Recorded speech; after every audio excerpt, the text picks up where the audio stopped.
The last night they spent together was ordinary. She came home late, holding a small nylon bag of suya.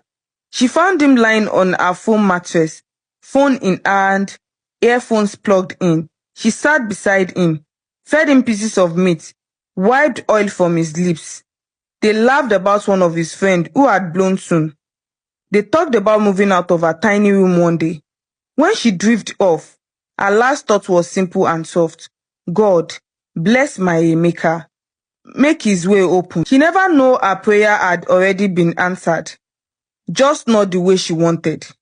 The night Amaka disappeared started like any other rainy Friday in Lagos, thunder rolling far away, the smell of wet sand drifting through broken windows, the of distant generator mixing with the low cater of people ducking under umbrellas. Amaka got off the star bus later than usual that night. One of the hotel guests had given her a small tip of 10,000 naira. To Amaka, it felt like a jackpot. She smiled to herself, pressing the note inside her bra, already thinking of what to buy for Emeka. She stopped by her usual roadside suya spot. The man, Malam Isa, already know her face. You and that your bobo go chop again? He teased, flipping the skewer on the smoking grill. Amaka laughed, covering her mouth shyly. Don't tell anybody, Malam. Na him get my heart. She bought enough for two, spicy beef, a little liver, and added a sachet of pure water to wash it down. As she waited for the suya to be wrapped, she checked her phone. No missed call, no text. She didn't mind. She knew he had been at her room waiting. By the time she reached her compound, a crowded old building with 10 families sharing one big courtyard, the power was off.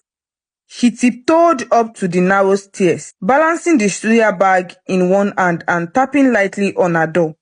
Inside, Emeka was stretched out on a tiny mattress, phone in hand, earphone plugged in. The glow on his screen was the only light in the room. He barely looked up when she entered. "Baby, see wetin I bring," she said softly. Checking the nylon on the smell of hot suya filled the air. He pulled out one earphone, glanced at the food, nodded. "Drop am." Amaka didn't mind his cold tone. He was tired, she told herself. Hustling was stressful. She set down the food on the small tools that doubled her bedside table. She unclipped her sandal, wiped her sweaty forehead with the back of her hand, and slipped off her work shirt, leaving only her faded singlet. "You no even say welcome," she teased, dropping beside him on the mattress. He leaned over, kissed her cheek absently, eyes back on his screen. "Sorry, my head dey think." She didn't push him to explain. She opened the suya wrap, tore off a piece and fed him.